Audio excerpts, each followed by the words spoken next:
উম, আসসালামু আলাইকুম। আজকে আপনাদের আমি একটা ইনজেকশনের কথা বলবো, যেটা গরুর জন্যে খুবই কার্যকর একটা ইনজেকশন।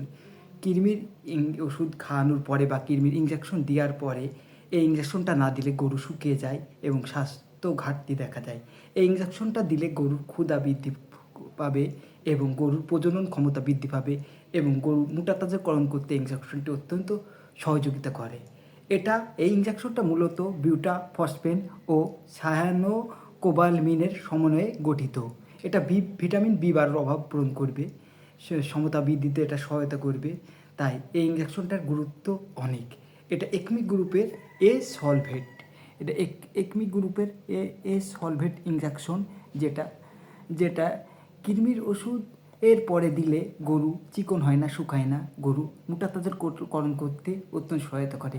এটা খুবই গুরুত্বপূর্ণ একটা ভিটামিন। এটা দিলে গরুর ক্ষুধা বৃদ্ধি পাবে, ক্ষুধা মান্দা দূর হবে এবং গরু স্বাভাবিকভাবে দুর্বলতার অভাব ভুগবে না। তাই এই ইঞ্জেকশনটা কৃমির ওষুধ এবং ভিটামিন বি কমপ্লেক্সের পাশাপাশি এই ইঞ্জেকশনটা আপনারা ব্যবহার করতে পারেন।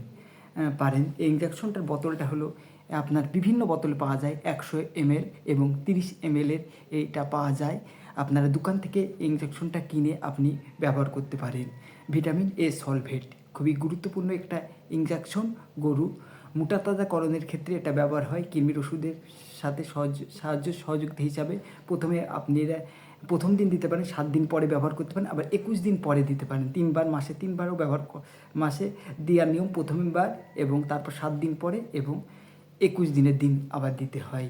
বড় গরুর জন্য এটা 20 ml দিতে হবে এবং বাছুর গরুর জন্য এটা 10 ml যে 10 ml দিতে হবে এবং ছাগলের ক্ষেত্রে এটা 5 ml।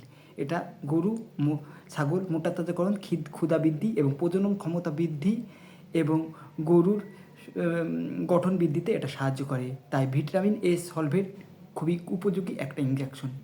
সবাইকে ধন্যবাদ। আসসালাম।